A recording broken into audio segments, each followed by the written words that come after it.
우리나라의 그 선수들이 참 잘하는 것 중에 하나가 특히 여자 선수들이 세계를 제패하는 종목이 골프입니다.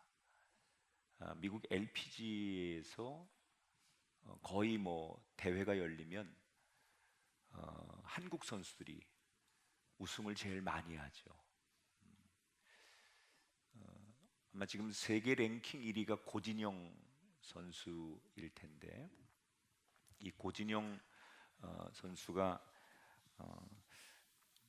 아마 제가 기억하기로는 지난번 에비앙 챔피언십에서 우승하는 장면을 제가 이렇게 봤습니다. 정말 자랑스럽고, 또 고진영 선수가 제가 알기로는 하나님 앞에 늘 예배하고 그러는 선수로 저는 알고 있거든요. 근데 이 전문가들이 고진영 선수가 세계 1위인데 무엇이 제일 강점이냐, 어떻게 세계 1위가 될 수 있냐, 여러 세계의 선수들이 많은데 특별히 고진영 선수가 그렇게 세계 1위가 되는데 그녀만이 가지고 있는 특징이 있지 않겠느냐. 그런데 많은 전문가들이 공통적으로 하는 얘기가 어떤 상황에도 잘 흔들리지 않는 평정심을, 그러니까 이 마인드 컨트롤, 굉장히 강한 선수라는 거예요. 정신력이 굉장히 강한 선수다. 저도 이제 기사를 통해서 접했는데 이 에비앙 챔피언십 마지막 4라운드 때 갑자기 하루 종일 비가 내리면서, 굵은 비가 내리면서 대부분 선수들이 비가 내리니까 원래 3라운드 때까지 벌어놓은 점수를 다 까먹고 있었습니다. 그런데 유일하게 평소처럼 자기의 성적을 유지하면서 이 4라운드를 끝끝내 평소처럼 치면서 역전승을 거두는데, 다른 세계적인 선수들이 갑자기 비가 내리니까 막 멘탈이 무너지고 자기의 루틴이 무너지고 그래서 결국 점수를 잃었는데, 고진영 선수만 그 악천후 속에서도 어제와 그제 자기가 했던 그 컨디션 그대로를 유지하면서 결국 우승을 했거든요. 그 비하인드 스토리가 있는 거예요. 4라운드가 시작될 때 고진영 선수는 성적이 공동 3위였습니다. 근데 비가 갑자기 내려서 2시간 경기가 지연이 됩니다. 그때 2시간 동안 이 비가 내리면서 지연이 될 때 그 위기의 순간에 고진영 선수가 뭘 하느냐, 조용히 한 그 선수들이 대기하는 대기실 한 곳에 가더니 귀에다가 뭔가를 끼고 휴대폰을 꺼내서 앱을 찾더니 거기에서 열심히 성경을 듣기 시작하는 거예요.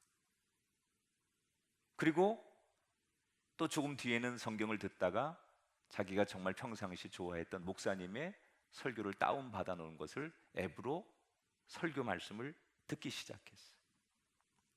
그 주변에는 시간 경기가 지연되는 동안에 다른 세계적인 선수들이 자기의 뭐 컨디션을 올리기 위해서 뭐 실내에서 퍼팅을 연습하기도 하고, 코치와 뭐 자기 경기에 대해서 이런저런 전략도 짜는 선수도 있고 여러 선수들이 있었지만, 유일하게 이 고진영 선수가 한 모퉁이에서 주변의 소리와 주변의 환경을 넘어서서 그냥 2시간 내내 그 모든 환경에 개의치 않고 자기가 하나님의 말씀 듣는 일에 집중을 하고, 그리고 다시 2시간 뒤에 경기가 열렸을 때 조금 전에 얘기한 것처럼 역전승으로 에비앙 챔피언십의 우승컵을 들어 올리게 되었어요.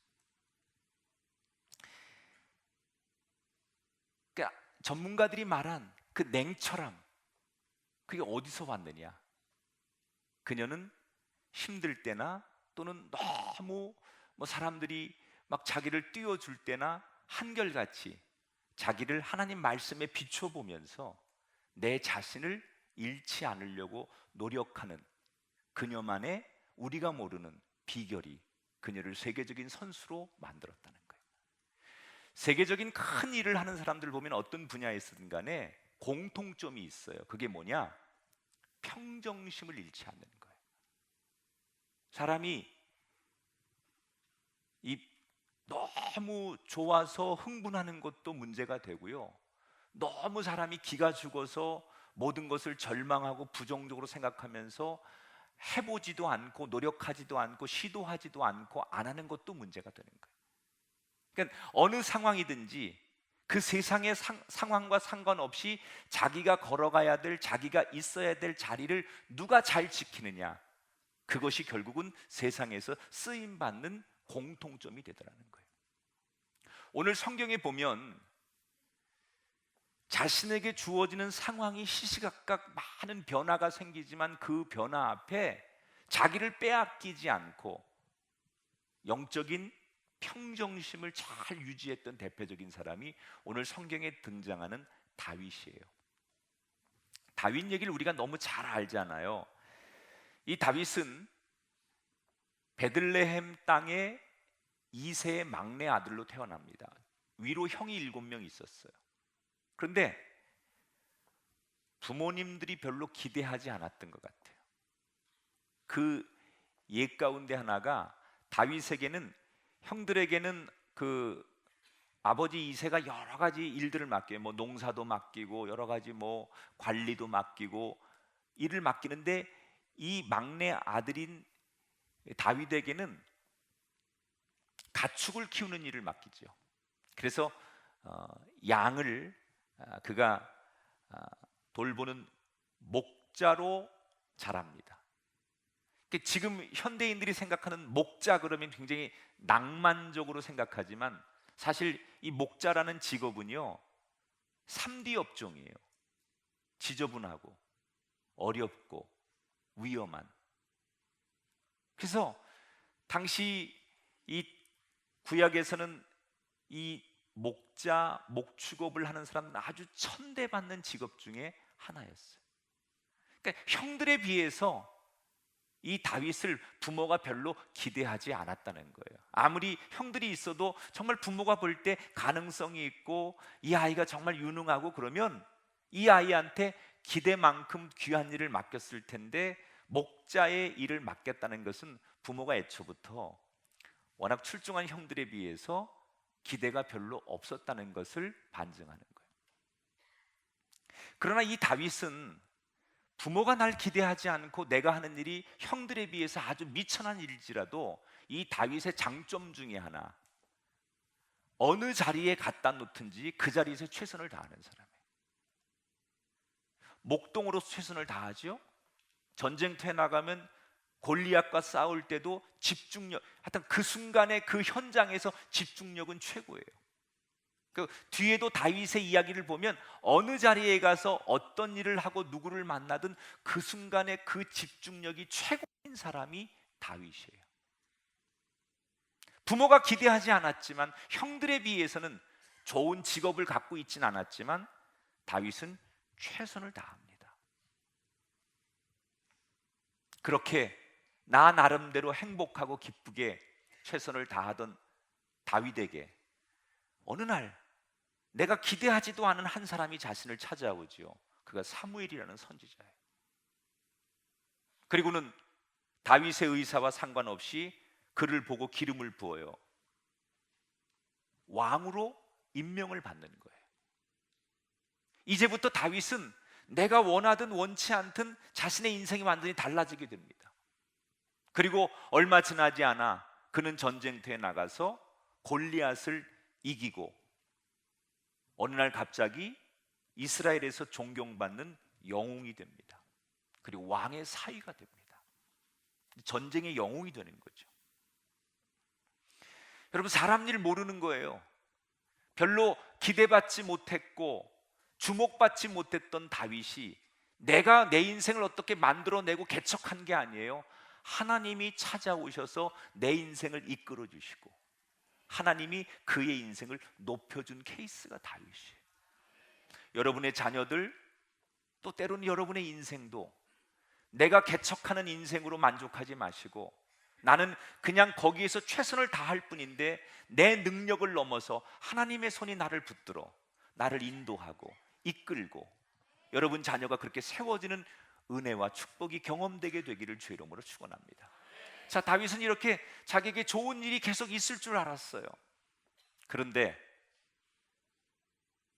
빛이 있으면 그림자가 있듯이 다윗이 이렇게 이제부터는 정말 자기 앞에 아주 좋은 일이 계속 될 줄 알았는데 그의 삶을 가로막는 장애물들이 생깁니다. 그 중에 하나가 뭐냐? 이 다윗의 명성을 은근히 시기하고 질투하고 그 질투심과 시기심을 결국 절제하지 못한 사울 왕이 나중에는 그 작은 질투심, 시기심이 결국 분노함으로 점점점 커져서 마지막에는 이 다윗을 죽이고 싶어 해요. 그래서 다윗은 그 사울 왕이 가졌던 작은 시기심, 질투심이 점점 커져서 그 사울을 피해서 도망을 치는 신세가 됩니다. 성경을 보면 도망가는 과정 속에 몇 번이고 죽을 뻔한 위기를 다윗은 계속 넘기게 됩니다. 그리고 종국에는 더 이상 이스라엘 땅에는 숨을 수도 없고 이렇게 도망 다니는 것도 한계가 있다고 생각한 다윗이 딱 하나의 목적을 가지고 살고 싶어서 살아야 되기 때문에 정말 자신의 인생을 전부 건 모험을 하나 선택하죠. 그게 뭐냐? 블레셋으로 망명을 갑니다. 여러분, 다윗이 전쟁의 영웅으로 스타가 됐을 때 누구를 이겨요? 골리앗을 이기잖아요. 골리앗이 어느 나라 사람이에요? 블레셋 사람이에요. 자기가 전쟁하는 블레셋의 골리앗을 죽이고 전쟁의 영웅이 되고 스타가 됐는데 훗날 인생이 꼬이면서 살아야 되기 때문에 살 수 있는 방법이 딱 하나밖에 없다고 생각해서 블레셋에 망명을 가는 거예요. 그리고 그곳에서 오직 살기 위해서 모든 걸 다 내려놓고 말로 표현할 수 없는 비참한 삶을 삽니다. 여러분, 하나님이 어느 날 네가 왕이 될 거야 라고 기름 부어 세운 다윗이 그리고 골리앗을 이겨서 사람들의 앞에 추앙받고 그리고 왕의 사이가 되어서 거칠 것 없을 것 같은 그의 인생이 자기가 원하지 않는 끝없는 추락의 길을 걷게 돼요. 그렇게 도피 생활을 십수년 하는 사이에 이스라엘 땅에 어떤 일이 생기느냐? 자기를 그렇게 못마땅해 여기고 죽이려고 했던 이 사울 왕이 자기의 두 아들과 함께 전쟁터에 나가서 블레셋과의 전쟁에서 전사하고 말아요. 그리고 이스라엘은 혼란에 빠집니다. 이때 다윗이 혼란에 빠져 있는 이스라엘 땅으로 돌아오게 돼요. 그리고 다윗이 먼저 유다 지역의 왕이 되고 그리고 5년 뒤에 통일 왕국을 이루어서 왕이 돼요. 그러니까 다윗이 처음부터 통일 왕국의 왕이 되는 게 아니라 돌아와서 망명 생활에 돌아와서 유다의 왕이 된 다음에 5년이 지나서 통일 왕국을 세우는 거예요. 그때부터 완전히 무너진 이스라엘을 다시 일으키는 작업들을 하는데 그 이스라엘을 회복하는 운동 가운데 가장 중요한 대표적인 사례가 어떤 거였느냐? 예루살렘을 정복하는 거예요. 예루살렘은 지형적으로 이 다윗의 고향인 베들레헴에서 북동쪽으로 한 80km 정도 떨어져 있습니다. 근데 이 예루살렘은 해발 한 790m 정도에 있어요.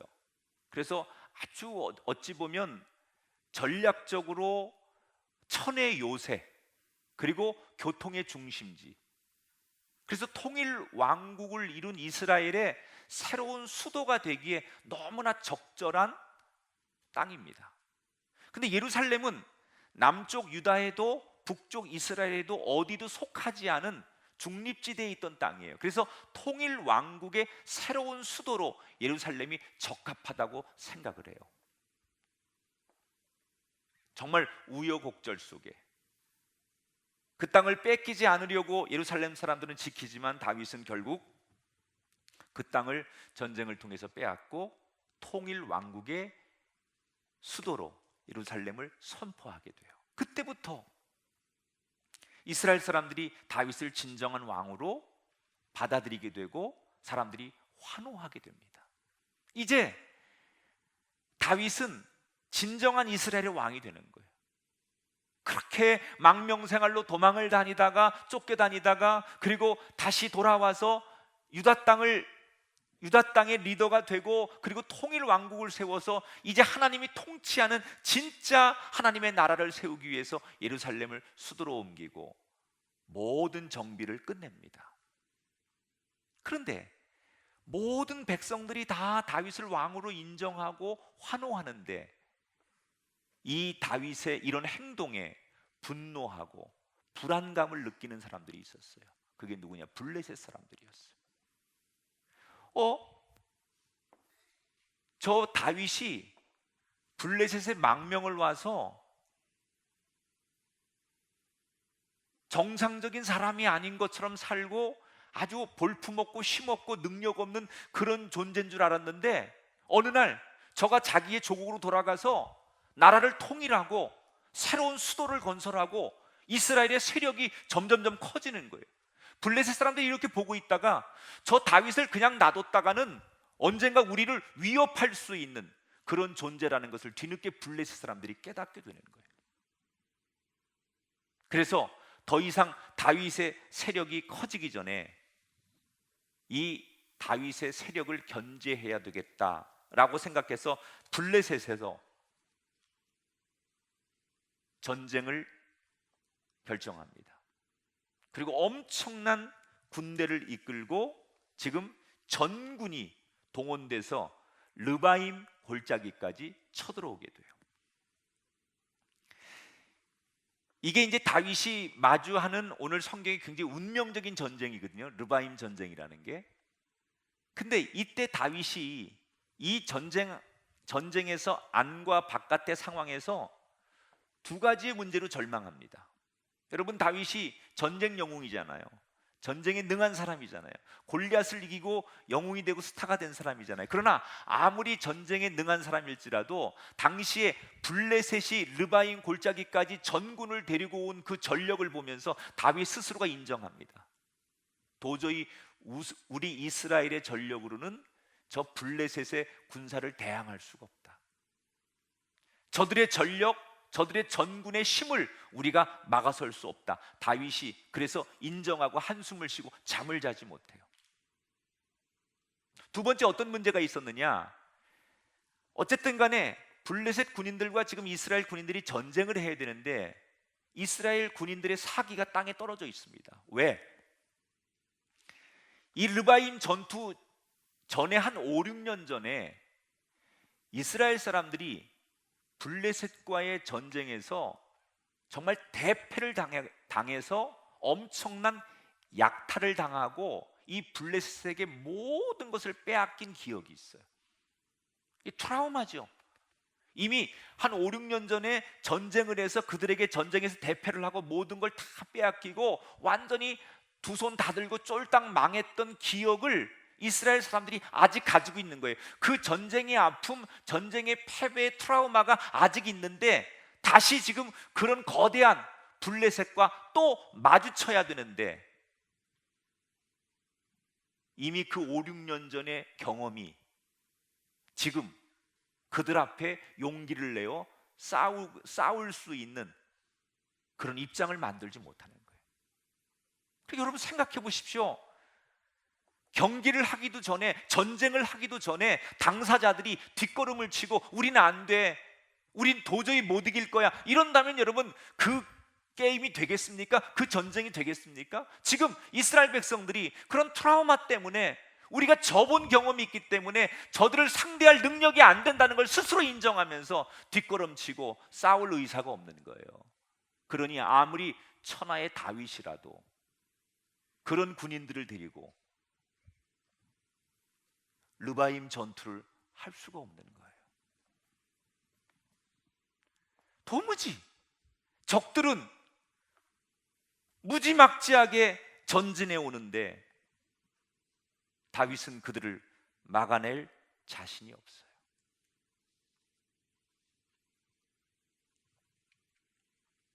결정적인 고비와 위기를 만난 다윗, 어렵게 이스라엘을 만들고 하나님의 나라를 건설하고 그리고 수도를 정하고 이제 모든 것을 정비했는데 다시금 이스라엘 앞에, 다윗 앞에 엄청난 위기와 고비가 찾아왔어요. 도대체 다윗은 이 위기를, 이 어려운 절망의 상황을 무슨 방법으로 헤쳐나갈까? 오늘 우리가 그 말씀을 보려고 그래요. 자, 사무엘하 5장 19절 같이 한번 읽어보겠습니다. 시작.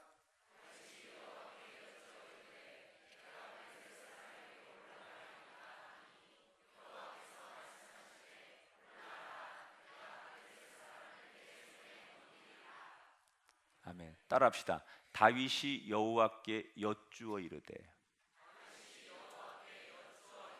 이게 뭐예요? 다윗이 하나님 앞에 기도했다는 거예요. 여호와께 여쭈어 이르되, 하나님 앞에 기도하는 거예요. 하나님 앞에 소리치는 거예요. 하나님 앞에 묻는 거예요. 그런데 여러분, 이건 너무 당연한 거예요. 우리가 하나님 앞에 말을 걸면, 하나님 앞에 질문하면, 하나님 앞에 우리가 이야기를 전하면 하나님은 반드시 우리가 말을 걸고 하나님 앞에 질문하고 하나님 앞에 우리가 소리를 던지면 하나님은 반드시 우리에게 응답하세요. 이게 그리스도인이 하나님 앞에 기도하는 가장 중요한 기둥이에요. 우리가 하나님 앞에 기도하면 하나님은 반드시 우리의 기도에 응답하세요. 저는 이 다윗을 이렇게 제가 묵상하면서 다윗이 갖는 특징이 있어요, 여러분.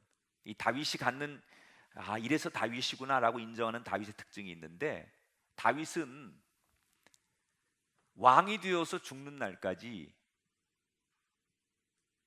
이 다윗이 갖는 철학 중에 하나가 뭐냐면 자신을 이스라엘 왕으로 생각하지 않아요. 사람들은 다윗을 왕으로 연호하고 다윗을 왕으로 부르고 다윗을 왕으로 인정합니다. 그런데 정작 본인은 내가 이스라엘 왕이라고 생각하지 않아요. 사람들은 나를 왕이라고, 나를 정말 위대한 킹이라고 부르지만 자기는 내가 이 땅의 왕이라고 한 번도 생각하지 않는 거예요. 뭐라고 생각하느냐? 내가 이 땅의 왕이 아니라 나는 하나님의 종에 불과하다. 여러분, 이게 굉장히 중요한 거예요. 이 철학이, 이 생각이 다윗을 만드는 거예요. 사람들은 자기를 당신은 정말 위대한 사람이고 당신은 스타고 당신은 우리의 왕이고 당신은 우리의 지도자라고 남들이 그렇게 부를지라도 정작 내 자신은 나는 내가 왕이 아니다. 나는 이 나라의 통치자가 아니다. 이 나라의 진짜 왕은 하나님이시고 나는 그 하나님의 종에 불과하다. 그러니까 다윗이 하나님 앞에 기도할 수 있는 거예요. 이 생각을 했기 때문에. 다윗이 내가 왕이고 내가 주인이고 내가 이 세상을 다스리는 사람이라고 생각했다면 절대 위기 앞에서 기도하지 않습니다. 아니, 기도할 수 없습니다. 그런데 내가 왕이 아니고 이 나라의 왕은, 이 나라의 주인은 하나님이시고 나는 그의 종에 불과하기 때문에 내 주인 되신 하나님 앞에 내가 묻는 거예요. 위기 앞에. 여러분, 종은 자기 주인에게 물어보면 되는 거예요. 주인은 자기가 결정하고 자기가 지시하고 자기가 판단해야 돼요. 그러나 종은요, 주인에게 물어보면 되는 거예요. 내가 결정하는 게 아니에요. 주인이 물어서 그 물음에 대답해 주는 이야기로 살아가는 게 종이에요. 여러분, 왕이 행복한 게 아니에요. 때로는 종이 행복한 거예요.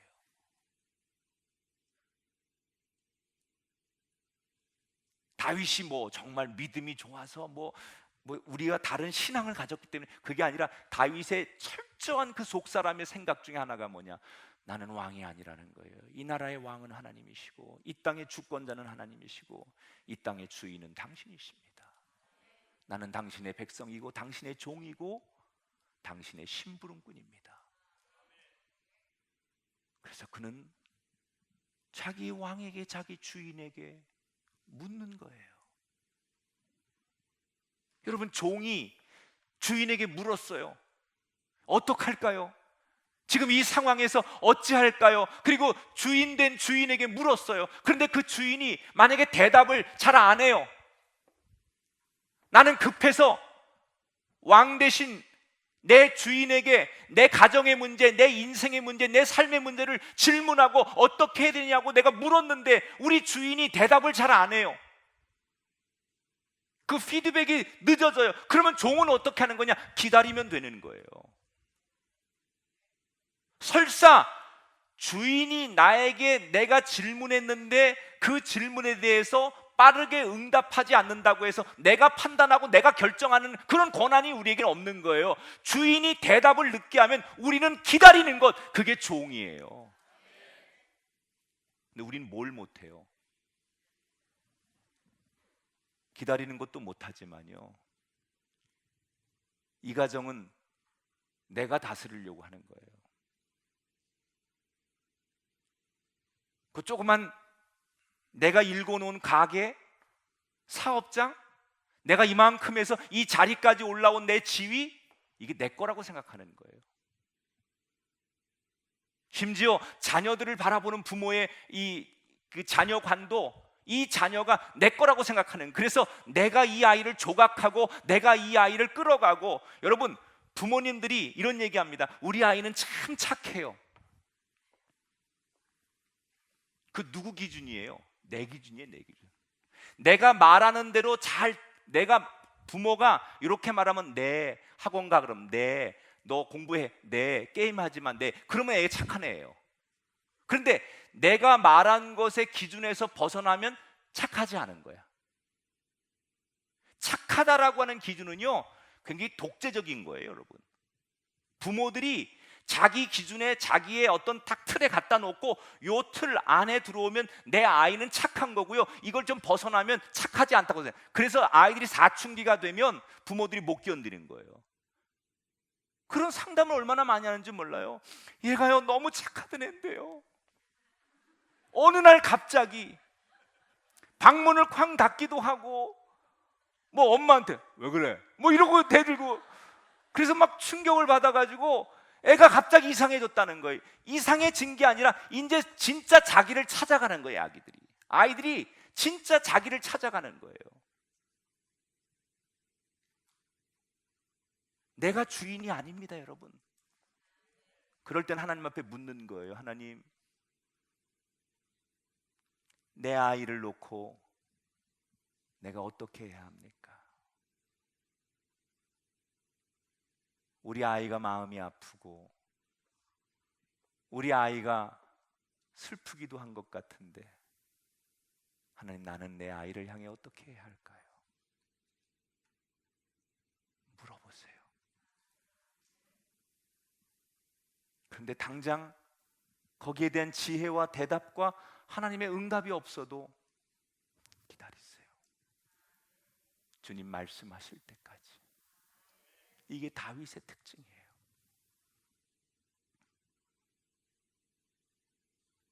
다윗이 하나님 앞에 물었더니, 여쭤보 질문했더니 하나님이 응답하시는 거예요.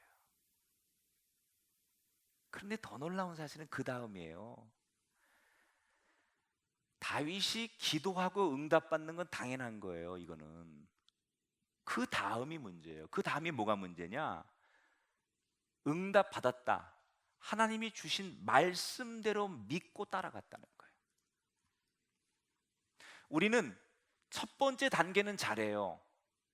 어쨌든 간에 교회 이 신앙생활 공동체 생활을 하면 우리는 기도라는 것을 내가 의지하든 의지하지 않든 늘 교회 속에서 우리가 공동체 속에서 하니까, 그래서 기도하게 돼요. 그게 습관이 됐든 또는 교회의 어떤 폼 안에서 우리가 기도하게 돼요. 근데 많은 사람들이 기도까지는 잘 하는데, 그래서 하나님의 이게 우리가 응답까지도 잘 받는데 응답 받은 말씀대로 믿고 따라가는 걸 못 한다는 거예요. 그러니까 아예 기도도 안 하고 응답도 없는 사람들은 넌 크리스천의 삶이죠. 이 사람들은 기도가 뭔지 몰라요. 그러니까 기도라는 걸 할 수가 없는 거예요. 근데 우리는 기도까지는 잘 돼요. 기도하면 당연히 응답은 오는 거니까 주님께서 우리에게 말씀하시니까 들을 수는 있어요. 근데 뭐가 안 되느냐? 우리들이 주신 말씀대로 믿고 따라가는 걸 못하는 거예요. 다윗이 그 단계까지 나가는 거예요. 자, 5장 20절에 다윗이 바알 브라심에 이르러 거기서 그들을 치고, 뭐라 그러냐? 하나님께서 쉽게 얘기하면 너 블레셋 저 군인들 두려워하지 말고 그냥 정면으로 돌격해라. 정면 승부를 명령하시는 거예요, 하나님께서. 아니, 하나님, 지금 이스라엘을 우리 군인들, 우리 백성들의 숫자가 저 블레셋의 군인들의 숫자와 비교가 되지 않습니다. 우리 군인들은 지금 절망에 있고 두려워하고 이미 전쟁에 패한 경험 때문에 싸울 의욕을 잃고 있습니다. 그런 우리 군인들, 우리 상황 앞에서 하나님 돌격하라니요, 전진하라니요, 정면 승부하라니요, 그게 말이나 됩니까? 지금 하나님 잘 모르시고 하는 얘기 같은데 될 수 없습니다. 그렇게 질문해야 돼요. 하나님이 주신 말씀은 상식을 뒤집고 현실감이 없는 말씀이에요. 근데 다윗이 뭐해요? 하나님이 정면 승부하라니까 그 말씀 믿고 의욕과 열정이 사라진 이스라엘 군인들을 데리고 그 무지막지한 블레셋 군인들 앞에 미친 사람처럼 달려갑니다. 만약에 이때 다윗이, 하나님 이건 상식적으로 말이 안 됩니다. 통계학적으로 말이 안 됩니다. 이건 이성적으로 아무리 우리가 하나님 말씀일지라도 이 상황 앞에서 하나님 그럴 수 없습니다. 이렇게 자기의 생각, 우리의 의견들 이런 것들을 개진했다면 여기 전쟁에서 이런 승리가 일어나지 않았을 거예요. 여기 성경 어디에도 어떤 토도 달지 않아요. 어떤 군말도 없어요.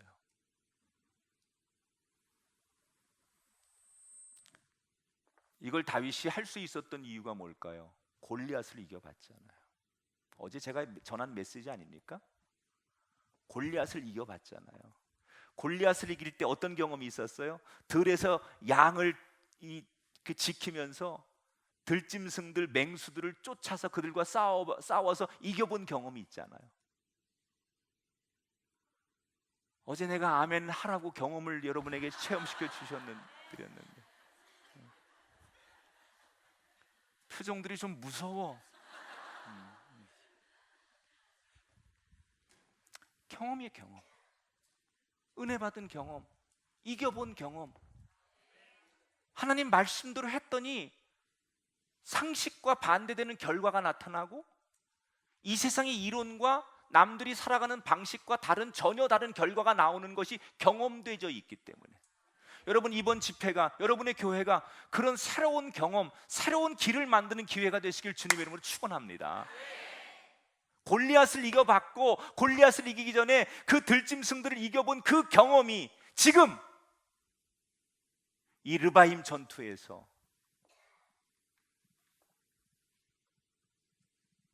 여러분, 참모들이 다윗 옆에 없었겠습니까?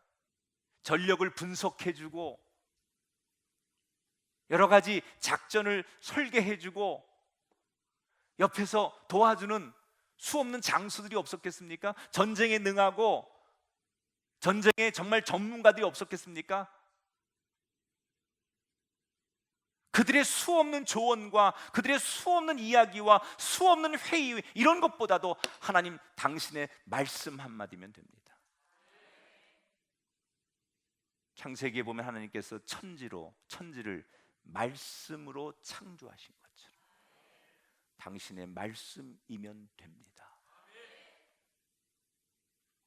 오늘도 이 말씀을 여러분 정말 묵직하게 받아들일 수 있기를 바랍니다. 그래서 완전히 정말 기적이 일어나는 거예요. 전쟁이 이깁니다. 블레셋 군인들이 기가 막힌 거예요. 도저히 우리가 질 수 없는 전쟁인데 졌어요. 쟤들 봐라. 야, 쟤들이 지금 우리한테 달려든다 이러고 여유롭게 있다가 한 방 맞은 거예요. 방심해서 당했다고 생각한 블레셋 군인들이 다시 전력을 재정비해서 더 강한 군대를 준비해서 이번에는 더 의지를 가지고 다시 이스라엘을 두 번째 침공하게 돼요. 이때 다윗은 똑같이 합니다. 하나님께 여쭈어 이르되, 하나님 어떻게 할까요? 지난번처럼 또 나가서 정면 승부할까요? 이렇게 물어봐요, 다윗이. 그때 하나님께서 뭐라고 말씀하시느냐? 아니다. 이번엔 정면 승부하지 말고 뽕나무 숲을 맞은편에 매복해 있다가 사인을 주면 뒤로 가서 기습 공격해라, 이렇게 말씀하세요. 성경을 볼까요? 5장 25절에 이런 말이 있어요. 이에 다윗이 여호와의 명령대로 행하여, 따라합시다. 명령대로 행하여. 여러분, 다윗이 하나님께서 지난번에는 진격해라, 정면 승부해라 그러셨는데 이번에는 거꾸로 숨어 있다가 뒤에 가서 공격해라. 아니, 무슨 설명을 해주셔야 되는데 하나님께서 왜 매복하라고 하는지, 하필이면 왜 뽕나무 숲에 숨어야 되는지 이해할 수가 없어요. 그런데 다윗은 이해가 돼서 따라가는 게 아니라 하나님이 말씀하셨기 때문에, 하나님의 명령이기 때문에 그대로 행하는 거예요. 목사인 저도요, 하나님의 말씀이 이해돼서 목회하는 게 아니에요. 여러분, 솔직히 신앙생활 하면서 내가 충분히 모든 게 다 이해가 돼서 그 말씀에 순종하는 게 몇 개가 됩니까? 다윗은 지금 두 번째 블레셋과의 전쟁에서 하나님이 주신 말씀이 이해가 되거나 그게 받아들여지거나 그게 납득이 돼서 그렇게 하는 게 아니에요. 단지 그 말씀을 하신 이가 누구인가를 알았기 때문에, 하나님이시기 때문에 그 말씀에 순종하는 거예요.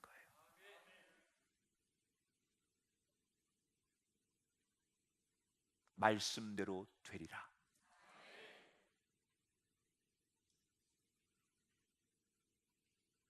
그게 믿음 아닙니까? 믿음. 우리가 말하는 믿음. 믿음이 이기네, 믿음이 이기네, 주 예수를 믿음이 온 세상 이기네. 그게 믿음 아니에요? 하나님이 말씀하셨으니까 이해되고 동의되지 않아도.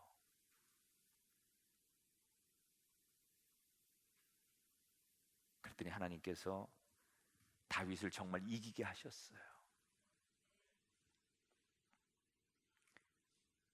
이 세상에서 가장 복된 인생은요, 말씀대로 사는 거예요.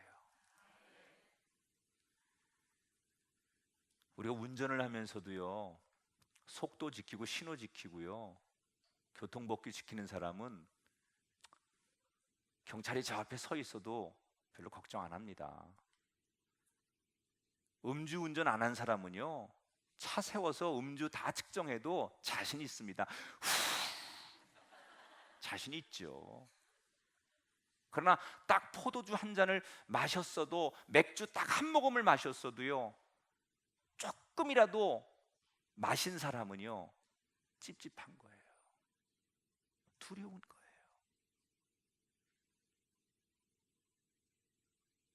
우리가요, 하나님 말씀대로 사는 게 구속이 아니고, 하나님 말씀대로 사는 게 우리가 나약하고 손해보는 게 아니고, 하나님 말씀대로 사는 게 복입니다. 특별히 여러분 인생의 결정적인 순간에 너무 중요한 문제를 선택해야 하고, 너무 중요한 문제를 결정해야 하고, 우리 가정, 내 인생의 삶을 승부해야 될 때, 그때는 오늘 다윗이 했던 대로 말씀을 쫓아가고 하나님 앞에 묻고 그 하나님의 소리를 듣고 그렇게 사는 게 얼마나 중요한지 몰라요. 아니, 목사님, 구약 시대는 하나님께서 직접 다윗에게 나타나서 말씀을 주셨지만, 오늘 이 성령의 시대, 지금 우리 시대에는 하나님 우리에게 직접 말씀하시지 않잖아요. 그렇죠. 물론 다윗에게 하나님이 직접 나타나신, 성부 하나님이 직접 나타나신 때하고 지금은 다르죠. 하나님이 직접 나타나서 김 목사야 뭐 이런 거 얼마나 좋아요. 그건 아니죠. 하나님이 우리에게 직접 이렇게 임재해서 나타나서 말씀하는 건 아니지만, 하나님 지금 어떤 방식으로 우리에게 말씀하세요? 하나님 지금도 말씀하고 있죠. 그 말씀이 성경이에요. 그땐 성경이 없었어요. 그러나 하나님이 이미 우리에게 말씀하신 것을 다 모아놓은 게 성경 아닙니까? 그래서 그 성경이 우리의 상황에 맞춰, 우리의 현실에 맞춰, 우리의 삶의 자리에 맞춰 지금도 성경이 하나님을 대신해서 말씀하고 있는 거예요.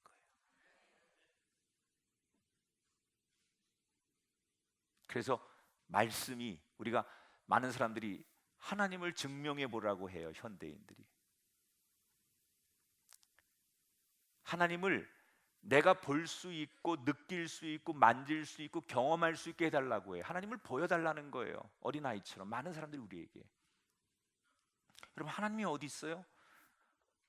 말씀 속에 있죠. 말씀이 하나님이죠. 근데 현대인들이 이게 하나님의 말씀이 하나님이라고 하는 것을 잘 믿지 못하는 이유는, 우리는 되게 우리 현실이 복잡하니까 하나님이 구체적으로 얘기해 주길 원해. 마치 우리가 뭐 무당한테 가서, 뭐 점쟁이한테 가서 얘기를 하면, 상담하는 의사한테 가서 얘기하면 굉장히 구체적으로 얘기해 주잖아요, 우리의 상황에 대해서. 근데 성경은 우리에게 구체적인 이야기가 아니라 어떻게 보면 굉장히 포괄적인 이야기를 해요. 우리는 아주 세밀한 이야기를 듣고 싶은데 성경은 우리에게 구체적으로 얘기해 주지 않아요. 어찌 보면 성경은 좀 개론을 이야기하는 것 같고 뜬구름 잡는 이야기를 하는 것 같죠. 여러분, 그게 성경이에요. 성경이 우리의 삶의 하나하나를 뭐 구체적으로 이렇게 티칭해주고 가르쳐주는 그게 아니라, 우리에게 성경은 가이드라인을 제시하는 거예요. 방향을 제시하는 거예요. 어떻게 해야 되는지 우리가 지침을 주는 게 성경이지, 그 하나하나에 따라서 요건 요렇게 하고 동쪽으로 가야 되고 요건 요렇게 사야 되고 아이가 무슨 몇 군데 이번에 시험을 쳐서 그 입학원서를 내두고, 이거는 점쟁이들이나 하는 거고요. 하나님 우리에게 방향을 제시하는 거예요. 옳은 길, 의로운 길, 생명의 길. 그 방향으로, 그 하나님이 주신 가이드라인을 벗어나지 않으면 그게 생명의 길이고, 그게 하나님의 방법이고, 그게 이기는 길이고, 그게 열매의 길인 거예요. 그게 성경이죠. 그러니까 성경의 말씀을 따라가면 절대로 실패하지 않아요. 성경의 말씀을 따라가면 절대로 넘어지지 않아요. 성경의 말씀을 따라가면 절대로 실망하지 않아요. 왜? 성경은 언제나 우리에게 옳은 길을 가도록 하기 때문에. 이걸 모르니까 사람들이 성경이 너무 뜬구름 잡는, 우리 시대를 쫓아오지 못하는 말씀이라고 생각하는데, 노.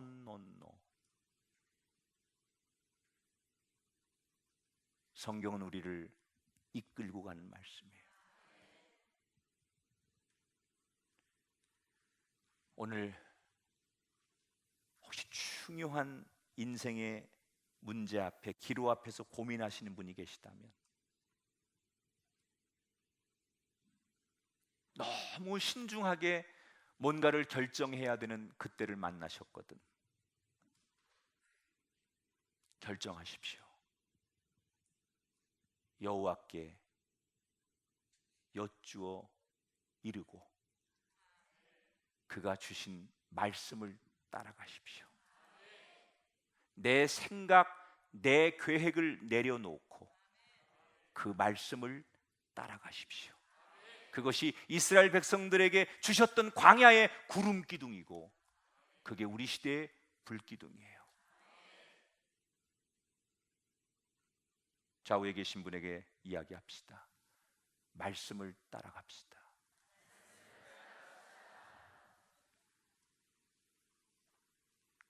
제가 여러분에게 축복의 말씀 전할게요. 사무엘하 5장 24절이에요. 말씀을 쫓아가는 사람에게 주시는 결론이에요. 그때 여호와가 너보다 앞서 나아가서 블레셋 군대를 치리라. 말씀을 쫓아갔는데요, 하나님 말씀을 쫓아간 것밖에 없는데요, 중간에 하나님이 말씀이 나보다 더 앞서서, 우리보다 더 앞서서 하나님이 전진하셔서, 내가 하는 게 아니에요, 군인들이 하는 게 아니에요, 이스라엘 백성들이 하는 게 아니에요, 여호와가 앞서는 거예요. 그래서 전쟁이 이기는 거예요.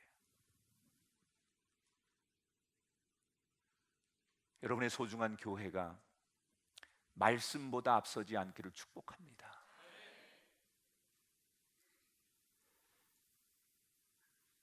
우리 성강교회가 39년 됐는데 저도 이제 27년 됐거든요. 저희 교회가. 저희도 장로님이 지금 시무장로님이 60분이세요. 60분. 교회가 저희도 큰 교회 중에 하나인데 사람들이 많으면 시끄러워요. 우리 교회는 제가 학중이고 의중이, 뜨중이, 개중이 뭐 다 있어.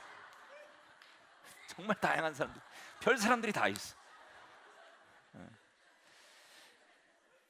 그냥 시끄러울 때도 있죠. 아무리 제가 뭐 목회를 잘하고 뭐 내가 개척해서 이끌고 온 교회여도 역시 사람이 모이는 곳은 다양한 의견도 있고 자기들끼리 다투기도 하고 뭐 별일이 다 있죠. 제가 그 모든 잡음과 때로는 갈등을 다 해결하는 중요한 원칙이 하나 있어요. 아무리 많은 다수의 소리, 아무리 중요한 사람이 하는 이야기, 아무리 현실적인 이야기여도 그게 말씀보다 앞서면 안 된다. 제가 절대로 우리 교회에서 앞서지 못하게 하는 게 있어요. 어떤 사역도 예배보다 앞서면 안 된다. 여러분, 예배 드리는데 예배보다 다른 게 더 중요한 건 교회는 없는 거예요. 예배가 시작되면 모든 게 스톱해야 돼요. 훈련, 선교, 봉사, 뭐 어떤 것도 예배를 앞설 수는 없어요. 저는 만약에 우리 교회에서 예배를 드리는데 예배보다 더 중요한 게 있으면 그건 우리 교회는 아니다. 마찬가지예요. 우리가 아무리 중요한 사람이 아무리 다수가 결정해도 말씀보다 앞서면 안 된다는 거예요. 말씀이 앞서가야 돼요. 그게 좋은 교회예요. 이걸 놓치면 안 돼요. 여러분, 의견을 얘기할 수 있어요. 다수의 의견이 표출될 수 있어요. 그러나 항상 우리가 조심할 건 내 소리가, 우리의 의견이 말씀보다 앞설 수는 없다는 거예요.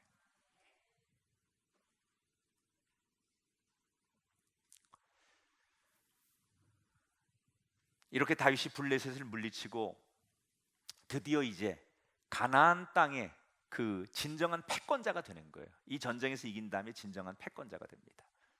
자, 이제는 다윗은 이스라엘의 왕이 아니라 그 가나안 지역의 통치자예요. 자기를 따르고 인정하는 백성들에게 칭송을 받으면서 다윗은 이제 남은 인생은 왕으로 지금까지 살아온 것처럼 그냥 살면 돼요. 얼마나 고생도 많았습니까? 왕이 되어서 진정한 하나님의 나라를 건설하기까지 얼마나 많은 지금 우여곡절이 있었습니까? 그러니까 이제는 모든 것을 다 정리했으니까 왕으로 사람들에게 인정받고 왕으로서 자기의 자리에서 누리고 행복하게 살면 돼요, 다윗은. 그런데 다윗은 그때부터 심각한 고민을 하기 시작해요. 정치적으로는 이스라엘이 안정이 됐는데 다윗의 마음 한구석에 아직도 해결되지 않은 문제가 하나 있다고 생각하는 거예요. 그게 뭐냐? 종교적인 안정을 도모하고 싶어 했어요. 세상에 사람이 통치하는 나라의 시스템은 완비가 됐고 그 지역은 잘 통일이 됐는데 하나님과의 소통의 문제에 있어서는 아직도 문제가 있다고 생각하는 거예요. 그 중에 하나가 뭐냐? 법계의 문제가 마음에 걸린 거예요. 법계. 다윗은 늘 이 법계를 생각하면서 아직 하나님과 우리 사이에 해결되지 않은, 우리가 다 하지 못한 숙제가 있다고 늘 생각하는 거예요. 그러니까 세상적으로는 남부러울 게 없이 이제 문제가 없어졌어요, 세상적으로는. 그런데 그가 진짜 고민하는 건 뭐냐? 어떻게 하면 우리가 하나님을 더 잘 섬길까? 어떻게 하면 하나님 앞에 인정을 받을 수 있을까? 이 문제를 그는 부둥켜 안고 씨름합니다. 그러면서 지금 방치되어 있는 법궤가 생각나는 거예요.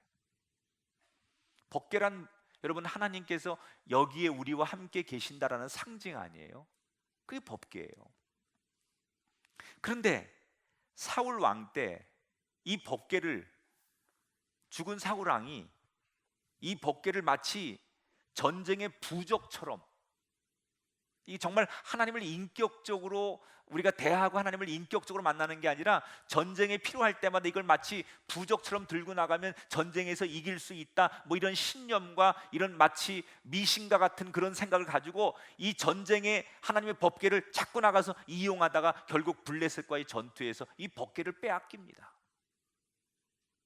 근데 재밌는 거는 이 고대의 전쟁은요, 나라와 나라의 전쟁이 아니라 신과 신의 전쟁이라고 생각할 때가 많았어요. 블레셋 사람들이 믿는 신이 있었고 이스라엘이 믿는 야훼 하나님이 있었잖아요.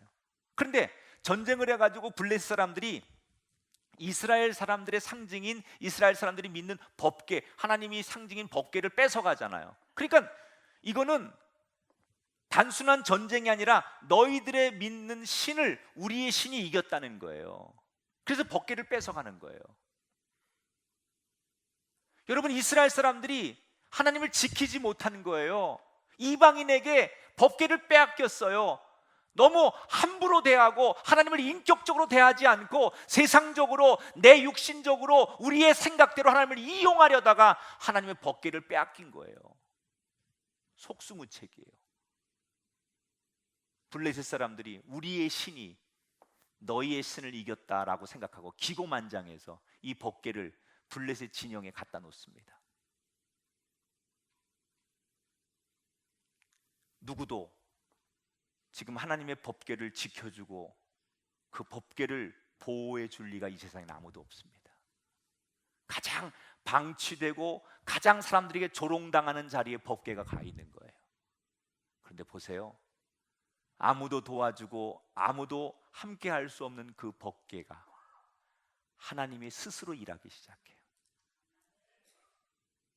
이 블레셋 사람들이 법궤를 가져다가 자랑하고 싶어서 쫙 법궤를 모든 사람들이 보는 앞에 딱 갖다 보관을 했는데,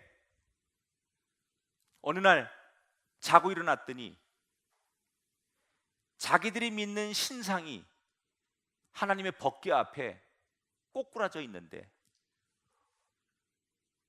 목이 잘려 있고 팔이 부러져 있고 다리가 부러져 있고 난리가 난 거예요. 자기들이 믿는 신상 앞에 자기들이 전쟁에서 이겨서 가져온 전리품인 법궤를 딱 갖다 놨는데 밤사이에 자기들의 믿는 신상이 법궤 앞에 꼬꾸라져 가지고 목도 잘리고 팔도 잘리고 난리가 난 거예요. 그러니까 이 블레셋 사람들이 놀래 가지고 이걸 수습하면서 뭐라고 위로하느냐? 야, 어제 바람이 불었나 보지? 우연히 이게 뭐 균형이 안 맞아가지고 쓰러졌겠지. 그리고 그냥 자기들은 위로하고 자위하는 거예요. 스스로 자기들이 그냥 그렇게 해석하는 거예요. 인정하고 싶지 않은 거죠. 그런데 그 다음날 아침에도 똑같은 일이 벌어지고 그 다음날 아침에도 똑같은 일이 벌어지고, 그래서 법궤를 다른 곳으로 옮겨봤더니 거기에서 똑같은 일이 벌어지고, 극기야 법궤가 가는 곳마다 전염병이 돌고 그 지역에 무서운 질병이 돌면서 블레셋 사람들이 점점점 이 법궤를 가지고 있는 시간이 길어지면 길어질수록 법궤를 감당하지 못하는 거예요. 여러분, 하나님은 우리가 지키고 우리가 보호하고 우리가 어떻게 하는 게 아니에요. 하나님은 스스로 일하시는 분이에요. 아무도 손댈 수 없는 상황, 아무도 지킬 수 없는 상황이지만 하나님이 스스로 일하시고 하나님이 스스로 역사하는 거예요. 내가 하나님을 높이지 않아도요, 하나님은 스스로 당신을 높이시는 분이에요. 내가 하나님을 드러내고 내가 하나님을 인정하지 않아도 하나님은 스스로 당신을 우리에게 얼마든지 드러내실 수 있는 분이에요. 다만 나에게 그 역할을 주시는 거예요. 네가 나를 부르고 네가 내 이름을 높이고 네가 나를 찬송할 기회를 주시는 거예요. 내가 하나님을 높이지 않는다고 해서 내가 하나님을 지키지 않는다고 해서 하나님이 무능하게 아무것도 아닌 하나님이 아니라 스스로 당신을 지키고 스스로 당신이 싸워 이기는 존재가 하나님이시라는 거예요. 그래서 블레셋 사람들이 이 법궤를 감당할 수 없으니까 스스로 반납하는 거예요. 이스라엘에다가 야, 이거 도로 가져가. 그래서 이 법궤가 서로 처음에는 이 전리품을 서로 가져가려고 하다가 이걸 감당을 못하니까 막 서로 안 갖겠다고 돌리다가 결국 돌고 돌다가 이 법궤가 기랏 여아림의 아비나담이라는 사람의 집에 놓여지게 돼요. 그리고 이스라엘 사람들도 이 법궤를 방치하게 되고 중간에 갖다 놓고 블레셋 사람들도 이 법궤가 무서워서 쳐다보지 않고, 그래서 얼마 동안 이 법궤는 그냥 사람들에게 방치된 채 그렇게 놓여 있는 거예요. 그런데 다윗이 이제 나라를 건설하고 가나안 지역의 패권을 다 정리한 다음에 이게 생각이 난 거예요. 마지막으로 이 숙제를 해야 되겠다고 생각하는 거예요. 영적으로 질서를 되찾아야 되겠다. 그래서 하나님의 법궤를 이스라엘 땅으로 모셔오자. 그래서 얼마나 철저히 다윗은 내가 다윗하고 같은 시대에 안 태어난 것을 감사하게 생각해요. 다윗이 아마 우리 시대에 목회를 했으면 기가 막힌 전략가였을 것 같아요. 얼마나 연출을 잘하는지 몰라요. 이 조그만 법궤를 이스라엘 땅으로 모시고 오는데 국력을 총동원합니다. 풍악대, 일꾼, 만세꾼, 성경 보니까 3만 명의 일꾼이 동원돼요. 조그만 법궤 하나를 가져오는데 3만 명을 동원합니다. 뭐 고족대도 동원하고 퍼레이드를 하는 거죠. 한 번도 안 쓴 새 수레를 준비하고 튼튼한 소 2마리를 수레를 끌게 해요. 그리고 아비나담의 아들인 우사와 아요가 소를 몰고 끌고 가도록 해요. 여러분, 얼마나 아름다운 모습입니까? 다윗이 얼마나 정성을 다하는 겁니까? 하나님의 빼앗긴 법궤를 다시 되찾아오는 이것을 은밀하게 그냥 몇 사람한테 일을 맡겨가지고 가져와, 그게 아니라 자기가 진두지휘를 하면서 자기가 할 수 있는 모든 걸 다 동원해서 가장 정성을 다해서 가장 화려하고 가장 좋은 것을 다 동원해서 법궤를 모셔오는 거예요. 옛날 교인들은 그런 거 많이 했어요. 주일날 또는 이렇게 집회 때 헌금을 할 때도 꼭 신권을 일부러 바꿔서 하나님 앞에 예물을 드리는 그런 분들이 있었어요. 그건 어떤 거냐면 하나님을 그렇게 정말 내가 귀하게, 그 마음이죠, 마음. 내가 하나님 앞에 이게 정말 헌금을 드려도 신권을 바꿔서 예물을 드린다는 것은 그만큼의 내 마음에 하나님을 향한 믿음과 정성이 가득하다는 거예요. 다윗의 마음도 그런 거예요. 왜 새 수레를 준비하고 거기에 튼튼한 소를 끌게 하고 왜 3만 명을 동원했느냐? 그거는요, 다윗이 지금 그런 마음이에요.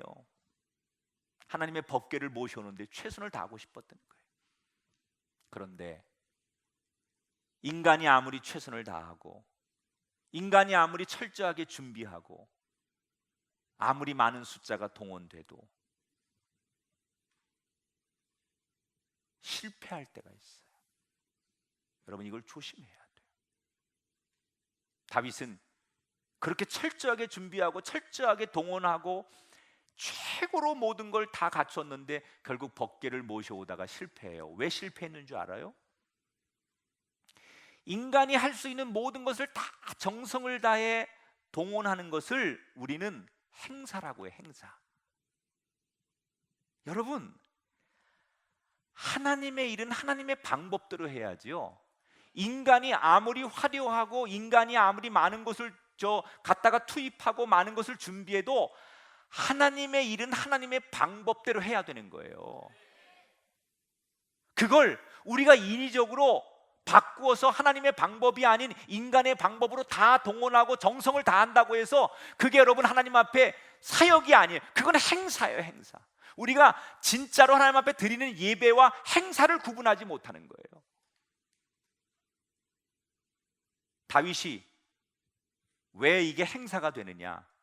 민수기 4장 5절 15절에 보면 이런 말이 있어요. 율법에 보면 증거궤를 덮고 고아 자손들이 와서 맬 것이니라. 그러나 성물은 만지지 말라. 그들이 죽으리라. 자, 율법에 보면 법궤는 레위인이 직접 메고 옮겨야 돼요. 그게 하나님 주신 말씀이 하나님 방법이에요. 그런데 다윗은 지금 어떻게 해요? 수레를 놓고 그걸 레위인이 지고 가는 것도 아니에요. 왜 다윗이 이랬을까? 율법을 몰랐을 거예요? 모르지 않았어요. 알고 있었어요. 그런데 모든 일이 너무 순조롭다 보니까, 일이 너무 잘 되다 보니까, 너무 자신감이 넘치다 보니까 하나님의 말씀을 소홀히 여기는 거예요. 그리고 자기의 방식이 맞다고 생각하는 거예요. 이게 착각하는 거예요. 잘 될 때, 형통할 때, 아무 문제 없을 때,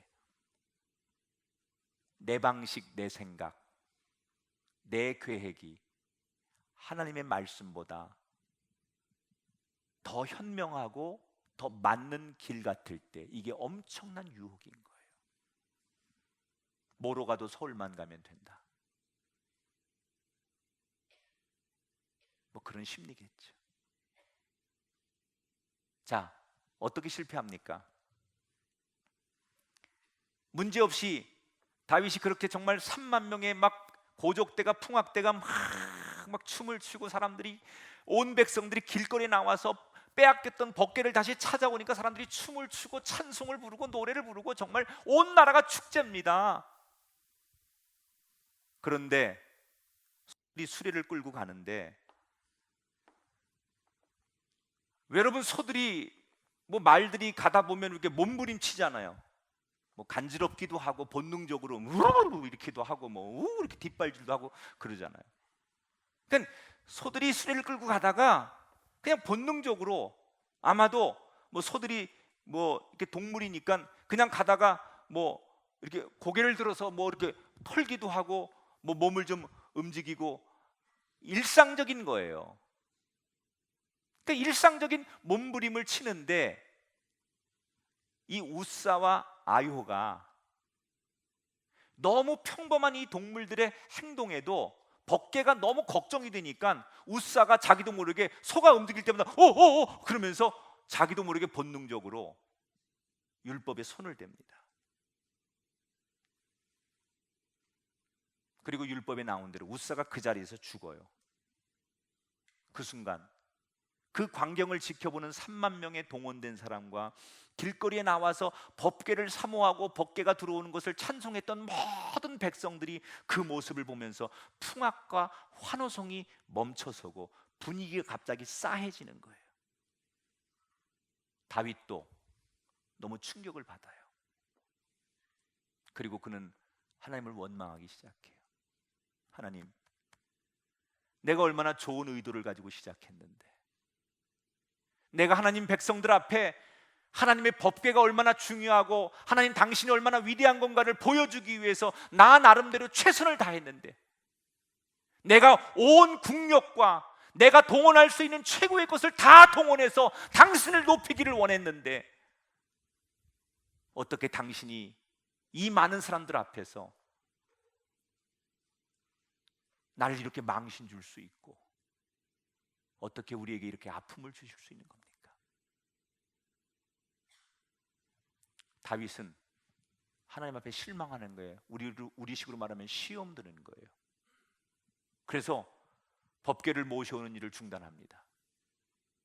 그래서 그냥 중간에 가드 사람 오벳 에돔이라는 사람의 집에 그걸 그냥 갖다가 맡깁니다. 여기 그냥 두고 철수. 그리고 그날 법궤가 운반되던 일이 그 프로그램이 중단이 되는 거예요.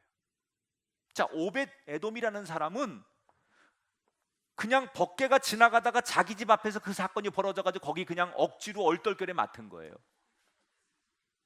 이 얘기 잘 들으세요. 이제 연말이니까 여러분, 이제 목사님이 뭐 이제 얘기할 때 다 안 한다고 돌고 돌아서 나한테 오면 오벳 에돔이 되셔야 돼요. 응? 그게 오벳 에돔이 돼. 이 사람은 자기가 맡으려고 맡은 것도 아니고 세상 말로 재수 없는 거야. 이 사람 표현대로 말하면 하필이면 우리 집 앞에서 그 일이 벌어져가지고 여기다 갖다 맡겨 그래가지고 그냥 갖다 놓은 거예요. 맡고 싶어서 계획이 있어서 맡은 게 아니라 얼떨결에 그냥 맡은 거예요. 다 안 맡으려고 하는데 우리 집 앞에서 벌어진 일 때문에 맡은 거예요. 그런데 여러분, 성경에 뭐라고 나와요? 울며 겨자 먹기식으로 법궤를 보관하는 오벳 에돔이 법궤가 들어간 그날부터 그 집에 축복이 시작되는 거예요. 무슨 일을 하든지 형통하는 거예요. 그걸 오벳 에돔만이 아니라 그 지역 사람들이 다 아는 거예요. 저 집이 법궤가 들어간 날부터 뭘 하든 간에 형통하고 뭘 하든 간에 잘 되고 뭘 하든 간에 하나님이 지키시는 것 같고, 그걸 온 백성들이 다 알 만큼 오벳 에돔의 집이 법궤가 들어간 날부터 너무너무 잘 되는 거예요. 여러분, 이 원리가 뭔 줄 알아요? 야훼의 말씀이 깃드는 곳에 주님의 축복이 임하는 거예요.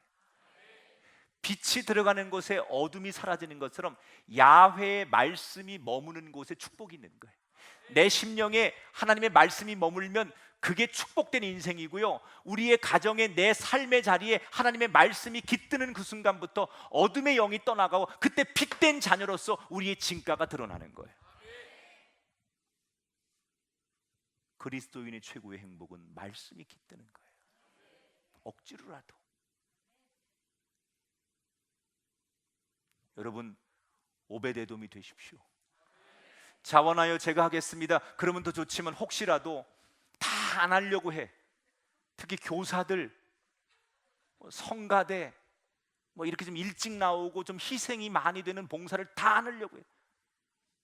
무슨 속장들 이런 거 하라면 전부 안 하려고 그러죠. 사람들이 교회 오는 거 자기 의무는 다 하지만 더 많이 시간을 내서 희생하는 일을 안 하려고 해요. 그래서 돌고 돌다가 결국 이게 돌고 돌다가 막 서로 막 던지고 해가지고 나한테 억지로 와. 억지로.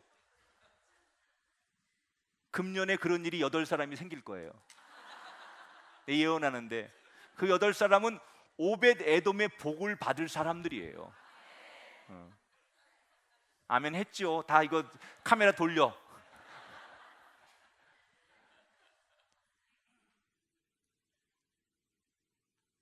자, 이 소식이 다윗의 귀에 들어갑니다. 처음엔 분노하고 하나님 앞에 실망하고 섭섭했던 다윗이 가만히 돌아와서 이제 좀 차분해지고 이런저런 이야기를 듣다 보니 그날 그 오벳 에돔이라는 사람 집에 법궤가 들어간 날부터 그 집이 형통하고 잘 되고 평안하고 사람들이 부러워하고 이런저런 이야기를 들으면서 다윗이 깨닫게 되죠. 법궤가 문제가 아니라 내가 뭔가를 잘못한 거구나. 법궤에 문제가 있는 게 아니라 이 법궤를 대하는 내가 뭔가 잘못이 있는 거구나. 여러분, 하나님이 문제가 있는 게 아니라 하나님을 대하는 내 삶의 태도에 문제가 있는 거예요. 하나님께 문제가 있는 게 아니라 하나님 앞에 예배하는 내 자신의 문제가 있는 거예요. 교회에 문제가 있는 게 아니라 교회를 바라보는 내 삶의 태도, 내 시선에 문제가 있는 거예요. 다윗이 그걸 깨닫는 거예요. 그래서 그가 회개하는 마음으로 온 신하들을 다 소집해요. 그리고 뭐라고 얘기하느냐? 철저하게 율법을 검토하고 율법대로 법궤를 다시 모셔오도록 해라. 그리고 웃사가 죽은 지 3달 만에 이번에는 율법대로, 무슨 새 수레, 소 이런 거 필요 없어요. 누가 율법을 매러 가요? 레위인들이 율법을 매러 가는 거예요. 그래도 불안했는지 어떻게 하느냐? 일단 6걸음을 걷게 해요. 하나, 둘, 셋, 넷, 다섯, 여섯. 벗개를 메고 레위인들이 6걸음을 걸어. 그런데 안 죽어. 그러면 하나님 앞에 감사하고 다시 하나, 둘, 셋, 넷, 다섯, 여섯 가. 근데 또 안 죽어. 이렇게 해서 몇 번이고 율법에서 가르친 대로 레위인들이 벗개를 메고 6발자국을 가서 멈춰서고 6발자국 가서 멈춰서고 하나님 앞에 감사의 기도를 드리고 또 옮기고 또 옮기고 그러면서 아무 문제가 없는 것을 보고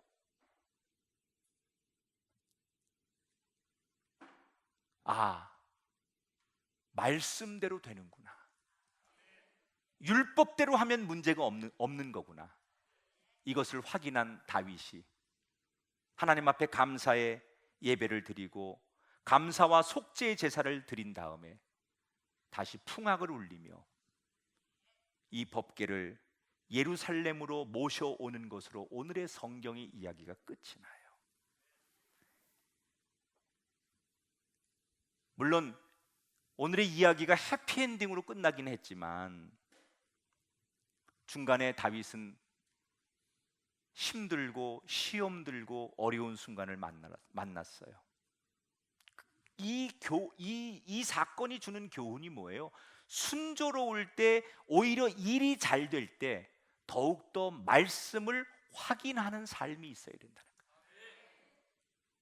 어려울 때 우리가 힘들 때 하나님 말씀을 가까이 하는 것도 중요하지만 우리가 순조롭고 형통하고 일이 너무 잘 되고 내 뜻대로 내 계획대로 될 때도 내 마음대로 하는 것이 아니라 그때도 말씀을 확인하고 하나님 앞에 묻고 여쭙고 동일해야 된다는 거예요.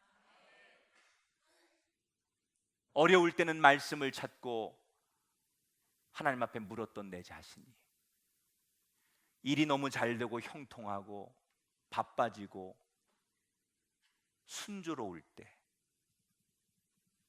그때 내 믿음 본질을 잃어버리는 사람이 많다는 거예요. 속담에 돌다리도 두들겨 보고 건너라는 말이 있어요. 일이 잘 되고 확실할 때 다시 한번 점검하고 조심하라는 뜻이에요. 사람이 잘 되면 언젠가부터 자만해져요. 제가 27년의 목회를 하면서 언제 가장 힘들었을까 생각해 보니까요, 개척 때가 아니더라고요. 건축할 때가 아니더라고요. 내가 가장 정점에 섰을 때 그때가 제일 힘들었더라고요. 전 그래서 알아요. 형통할 때, 응답받았을 때, 정말 일이 너무너무 잘 될 때, 그때도 내 본질을 확인하고 잃지 않는 것, 그게 진짜 그리스도인이다. 말씀을 정리합니다. 오늘의 주제는 평정심을 잃지 말라는 거예요. 어려울 때도 잘 될 때도 중요할수록 냉철한 사람이 이겨요. 우리를 아주 정말 잘 자신을 잘 돌보게 하고 나를 균형 있는 사람에서 넘어지지 않게 하는 게 뭐냐? 말씀의 거울 속에 나를 자꾸 보는 거예요. 말씀은 나를 냉철하게 만들어요. 안 될 때도 힘들 때도 말씀의 거울 앞에 나를 비추면 되고요. 형통하고 잘 될 때도 말씀의 거울 앞에 나를 비추는 것을 소홀히 하지 않아서 자신의 균형 감각이 무너지지 않는, 정말 이 시대 다윗처럼 하나님이 사랑하시고 쓰실 수 있는 귀한 분들이 다 되시기를 주님의 이름으로 축원합니다.